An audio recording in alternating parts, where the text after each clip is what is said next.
아멘. 오늘 하나님께서 우리에게 주시는 말씀은 사도행전 10장 말씀입니다.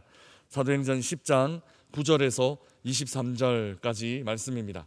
우리 아이월십 122면에 있습니다. 사도행전 10장 9절에서 23절까지 말씀 우리 함께 한 목소리로 봉독하겠습니다. 이것은 하나님의 말씀입니다. 이튿날 그들이 길을 가다가 그 성에 가까이 갔을 그때에 베드로가 기도하려고 지붕에 올라가니 그 시각은 제6시더라. 그가 시장하여 먹고자 하매 사람들이 준비할 때에 황홀한 중에 하늘이 열리며 한 그릇이 내려오는 것을 보니 큰 보자기 같고 내 귀를 메어 땅에 들이웠더라. 그 안에는 땅에 있는 각종 네 발 가진 짐승과 기는 것과 공중에 나는 것들이 있더라. 또 소리가 있으되 베드로야 일어나 잡아 먹으라 하거늘 베드로가 이르되 주여 그럴 수 없나이다. 속되고 깨끗하지 아니한 것을 내가 결코 먹지 아니하였나이다 한데 또 두 번째 소리가 있으되 하나님께서 깨끗하게 하신 것을 내가 속되다 하지 말라 하더라. 이런 일이 3번 있은 후 그 그릇이 곧 하늘로 올려져 가니라. 베드로가 본 바 환상이 무슨 뜻인지 속으로 의아해 하더니 마침 고넬료가 보낸 사람들이 시몬의 집을 찾아 문 밖에 서서 불러 묻되 베드로라 하는 시몬이 여기 유숙하느냐 하거늘 베드로가 그 환상에 대하여 생각할 때에 성령께서 그에게 말씀하시되 두 사람이 너를 찾으니 일어나 내려가 의심하지 말고 함께 가라. 내가 그들을 보내었느니라 하시니 베드로가 내려가 그 사람들을 보고 이르되 내가 곧 너희가 찾는 사람인데 너희가 무슨 일로 왔느냐. 그들이 대답하되 백부장 고넬료는 의인이요 하나님을 경외하는 사람이라. 유대 온 족속이 칭찬하더니 그가 거룩한 천사의 지시를 받아 당신을 그 집으로 청하여 말을 들으려 하느니라 한데 베드로가 불러들여 유숙하게 하니라. 이튿날 일어나 그들과 함께 갈새 요바에서 온 어떤 형제들도 함께 가니라. 아멘. 미시오 데이라는 말이 있습니다. 하나님의 선교라는 말입니다. 선교는 사람의 일이 아니라 하나님의 일이다라는 의미를 이 한 줄 미시오 데이라는 말이 표현하고 있습니다. 사람들의 눈에는 선교사님들이 나가서 사역을 하고 또 중보기도팀이 선교를 후방에서 지원하며 기도하고 또 교회가 물질적으로 후원함으로 선교 사역이 진행되는 듯 그렇게 보입니다. 그래서 선교가 마치 사람의 일인 것처럼 그렇게 사람의 눈에는 보일 수 있습니다. 그러나 그렇지 않습니다. 선교는 오롯이 하나님의 일입니다. 선교는 하나님께서 계획하셨고 또 하나님께서 주도하시며 하나님께서 실행하십니다. 그동안 선교 역사를 돌아보면 어떻게 복음이 이렇게 전해져 왔는가. 선교는 참 놀랍게도 하나님께서 주도하시고 하나님께서 이끌어 오셨습니다. 뿐만 아니라 한국에 가끔 들어오시는 선교사님들과 개별적으로 이야기를 나누어 보아도 그분 한 분 한 분 선교사님의 사역이 어쩌면 사람의 일이 아니라 하나님께서 친히 인도하셨고 하나님께서 어떻게 계획하지도 않았던 그 족속들에게 그 부족들에게 가서 복음을 전하게 하시고 또 하나님의 사랑을 나누게 하셨는가 하는 그런 간증을 듣게 됩니다. 저도 단기 선교를 가다가 베트남에 갔을 때의 일인데 버스 기사가 운전을 잘못해서 어떤 마을에 들어가게 되었습니다. 그렇게 들어가게 되었는데 저쪽에서 어떤 분들이 막 부르시는 거예요. 부르시는데 그렇게 부를 때 잘못 따라가면 안 됩니다. 왜냐하면 그때 당시에는 베트남이 여전히 공산국가였고 잘못 따라갔다가 큰 봉변을 당할 수도 있었는데 어떻게 하나님 주시는 마음을 따라 들어갔더니 그 마을에 교회가 있었습니다. 그리고 그분들이 저희를 초청해서 같이 찬양하고 찬송하고 중보기도하고 했던 그런 기억이 있습니다. 아무 교회나 원래는 들어가면 되지 않았는데 계획이 없던 그런 마을에 들어가서 그런 마을에서 하나님께서 보여주신 교회 그리고 여기도 성도가 있다라는 것을 보여주신 기억이 있습니다. 선교는 하나님께서 하시는 일입니다. 오늘 본문은 바로 그 이야기입니다. 이방인 선교는 지금은 당연한 일이 되었지만 유대인들의 입장에서는 매우 부정적이고 또 위험한 일이었습니다. 아마 상상도 하지 않았을 것입니다. 그래서 누군가 사람이 시작하기 어려운 일이었고, 사실 말조차 꺼내는 것, 이방인 선교 이런 말조차 꺼내는 것, 이런 일도 아마 터부시 되었을 것입니다. 이는 종교개혁 시기에 성경을 번역하는 일과 유사합니다. 당시 가톨릭 교회 교황청은 라틴어 성경을 각 나라의 언어, 그러니까 모국어로 번역하는 일을 엄격하게 금지했습니다. 평신도들이 성경을 읽고 또 성경을 해석하는 일을 불경스럽게, 좋지 않을 일로 여겼기 때문입니다. 그래서 처음 성경을 번역하신 분들은 어느 나라나 보면 대부분 화형을 당해서 순교하셨습니다. 이방인 선교는 이보다 훨씬 더 심각했습니다.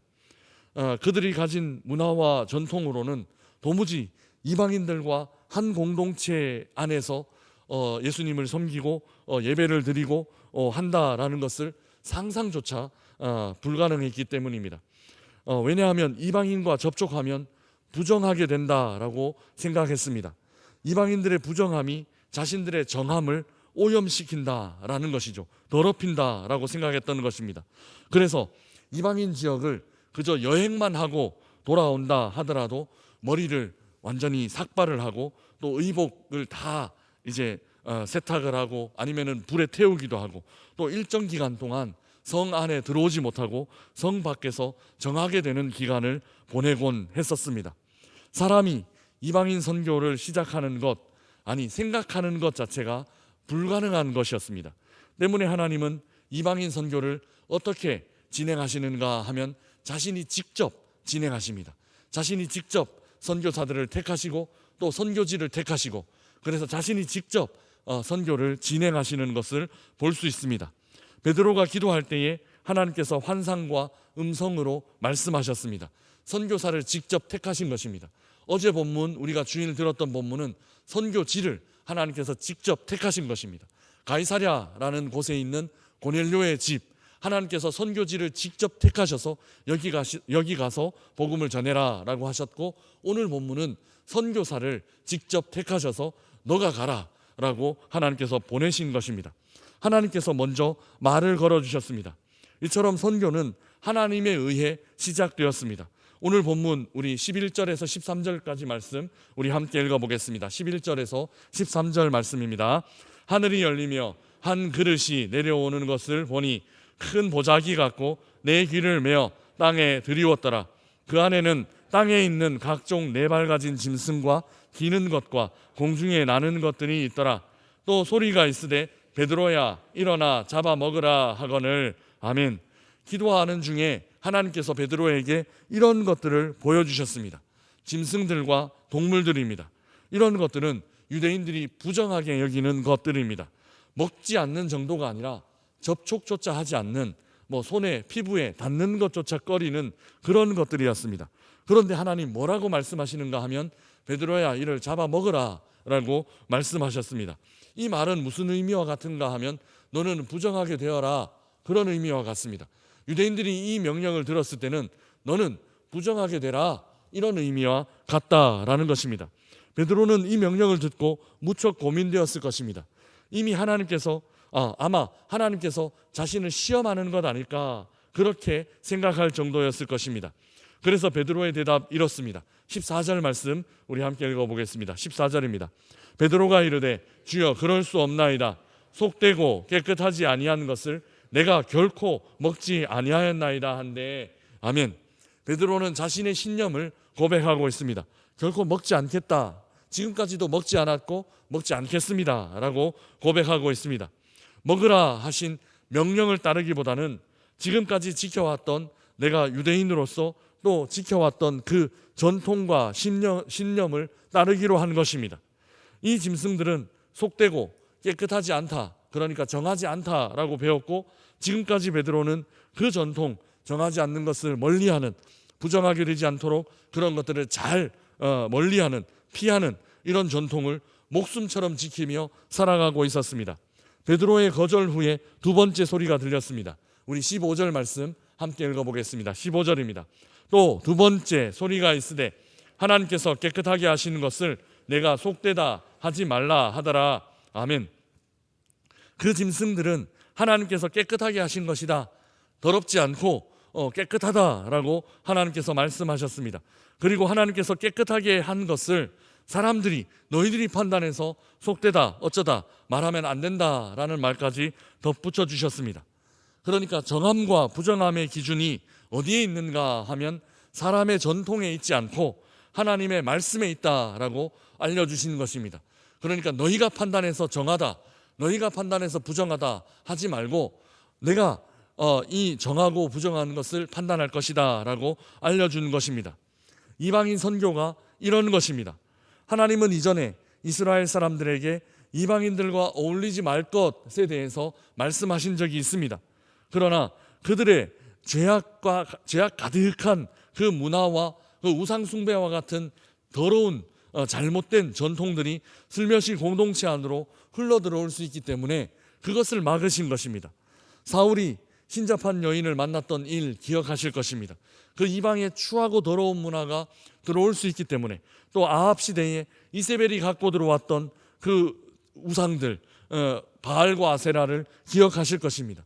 이런 일들이 있을 수 있기 때문에 이런 속되고 더러운 이방 문화가 들어와서 이스라엘 민족을 해롭게 할 수 있기 때문에 잘 분별해야 된다라고 말씀하신 것입니다. 그러나 그렇다고 해서 이전에 이방인들과 완전히 분리되라 그렇게 말씀하시지는 않았습니다. 이미 예수님 족보 안에는 이방 여인들이 들어와 있습니다. 그리고 구약 성경을 읽어보면 이방인들에 대한 관대한 이야기들도 많이 포함되어 있다라는 것을 알 수 있습니다. 세속적인 문화에 잘못된 영향을 받는 것이 문제이지 사람들 자체를 배척하거나 미워하거나 또 얕잡아 보거나 그렇게 해서는 안 된다라는 것이 성경의 기본적인 가르침입니다.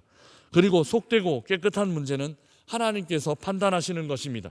하나님은 이스라엘 민족이 부정하게 여긴 음식을 먹게 하심으로 이방인들에게 복음 전하는 길을 열어주시기를 원하십니다. 이제 영향의 방향이 바뀌게 된 것입니다. 영향의 흐름이 바뀐 것입니다. 이전에는 이방의 악한 문화에 영향받지 않는 것, 이것이 주된 가르침이었습니다. 깨끗한 사람과 깨끗하지 않은 사람이 접촉하면 어떤 일이 일어나는가 하면 이전에는 깨끗한 사람이 깨끗하지 않은 사람 때문에 더러워질 수 있다 이렇게 생각했습니다. 더러움이 전염되는 겁니다.